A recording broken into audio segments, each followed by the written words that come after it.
आज से कुछ साल पहले ना शेयर बाजार में एक लहर चली थी, specifically NBFC stocks. NBFC stocks मतलब नॉन बैंकिंग फाइनेंस कंपनीज। यहाँ पर लहर ऐसी चली थी कि हर कोई बात कर रहा था कि एनबीएफसी इज द फ्यूचर। सब बात कर रहे थे कि किस तरह से ये अंडर वैल्यूड है, बहुत ऊपर जाएंगे। और उसी बीच में एक खबर आती है दैट एक बहुत बड़ा इन्वेस्टर, बहुत अरबपति जिसको हर कोई फॉलो करते हैं, वो एक एनबीएफसी स्टॉक में अपना स्टेक उठा रहे हैं।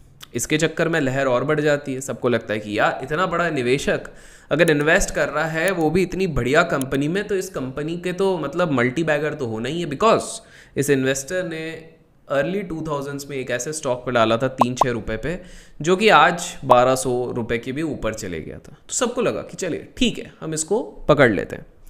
सबने इसको बाय करना शुरू किया। एक क्वार्टर गया, उस क्वार्टर में वो करीब करीब 30% गिर गया स्टॉक। उसके बाद ये और 20-30% गिर गया।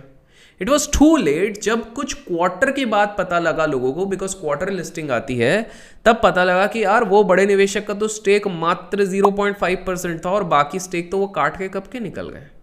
सेम ऐसी एक चीज वापस दोहराई गई। ये इस बार एक ज्वेलरी स्टॉक में हुई। ज्वेलरी स्टॉक में बेसिकली एक बहुत बड़ा हड़कंप मचा कि यार ये स्टॉक तो बहुत बढ़िया जा रहा है। बड़े बड़े ब्रोकर्स बहुत अच्छे अच्छे रिकमेंडेशन दे रहे थे, बहुत बढ़िया बड़े बड़े टारगेट आ रहे थे। तो एक निवेशक आया और उसने बहुत सारे क्वांटिटीज में बहुत सारा ये सारी चीज लेना शुरू कर दिया। इसके चक्कर में अगेन एक यूफोरिया क्रिएट हुआ। ये स्टॉक स्टार्टिंग में गया ऊपर 10-15% ऊपर गया, लेकिन उसके बाद जो ये नीचे आना शुरू हुआ, फिर एक खबर आई एक आईटी कंपनी के साथ कुछ गिफ्ट विफ्ट का लफड़ा सामने आया, जिसके बाद ये 450 पे स्टॉक था। बाय द वे गेस कर चुके हैं ये दोनों स्टॉक कौन से, कमेंट्स में बताना और कौन से इन्वेस्टर की बात कर रहा हूँ।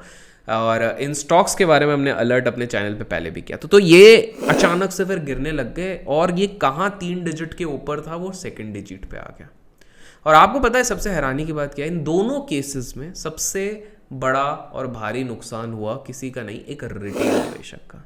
दोस्तों ये रिटेल निवेशक बहुत बार हम जैसे, आप जैसे लोग क्या करते हैं, वो instead of looking into macros, instead of looking into fundamentals, just because किसी एक बड़े व्यक्ति ने कोई XYZ स्टॉक बोला है, आंख मूंझ कर उसमें घुस जाते हैं।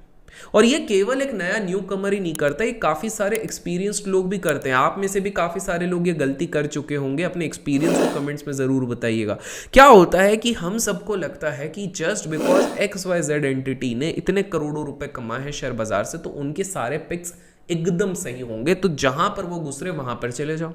टेक्नोलॉजी का भी इस पे दोष है। इंटरनेट के आते ही चीजें जितनी आसान हुई उतनी कॉम्प्लिकेटेड भी हो गई हैं। हर किसी को लगता है जस्ट बिकॉज सारी चीजें इंटरनेट पे अवेलेबल है, तो मैं एक सिंपल सा लॉजिक लगाऊंगा, म्यूचुअल फंड्स के पास जो होल्डिंग है उसमें से अच्छे अच्छे होल्डिंग मैं खुद खरीद लूंगा, या फिर किसी PMS मैनेजर की होल्डिंग, तो पब्लिक प्लेटफॉर्म पे आजकल सब कुछ अवेलेबल है, मैं जाके देखूंगा या देखूंगी और उस हिसाब से निवेश कर लूंगा। लेकिन अगर इन्वेस्टिंग इतनी आसान होती ना, तो हर गली नुक्कड़ पे बैठा हुआ व्यक्ति ना आज अंबानी बना होता।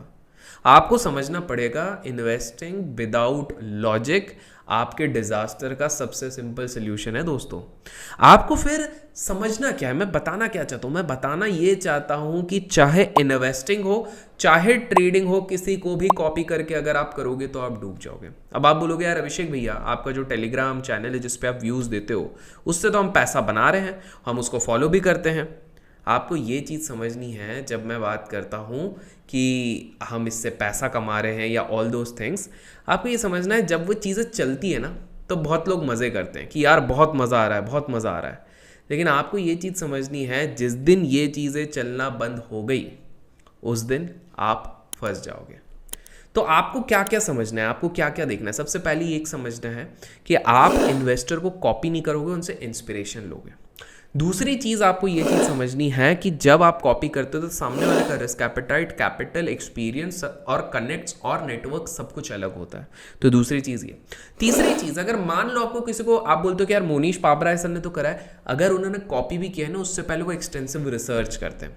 तो आप जाके देखो स्टॉक में क्वालिटी है कि नहीं है। आप जाके देखो कि क्या उस जो स्टॉक जिसको लिया जा रहा है, कहीं वो बहुत ज़्यादा हाइप्ड स्टॉक तो नहीं है। बिकॉज अगर हर कोई बात कर रहा है तो वो ज़रूरी है हाइप्ड स्टॉक, और हो सकता है आपको सतर्क रहना है, वहाँ पर लोग एग्जिट कर रहे होंगे, आप पे डंप कर रहे होंगे। तीसरी चीज़ आपको ये सही समझनी है दैट जब भी आप किसी को कॉपी करने की कोशिश कर रहे हो, अपना पूरा कैपिटल मत लगाओ, क्योंकि फिर उसके बाद आप जब गाली देते हो उस व्यक्ति को कि तेरे कारण पैसा डूब गए, तेरे कारण नहीं डूबे, किसी ने आपके सर पर बंदूक नहीं रखी थी, डूबे हैं आपके कारण।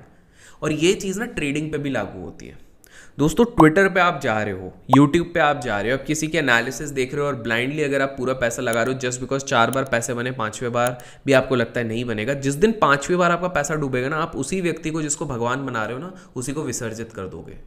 तो मेरी बात मानिए प्लीज़, किसी भी निवेशक को आप डायरेक्टली कॉपी मत कीजिए, because this is going to be a recipe for disaster. Video पसंद आया, लॉजिक समझ में आया तो लाइक ज़रूर कीजिएगा, शॉर्ट संक्षेप में, because this is the need of the time. इसलिए मैं कुछ चीज़ें दोहराने की कोशिश करता हूँ, बिकॉज आप लोग भूल जाते हो यार, आप लोग भूल जाते हो, बह जाते हो। इंस्पिरेशन लो, कॉपी मत करो। Till then keep learning, keep growing, keep investing and keep trading.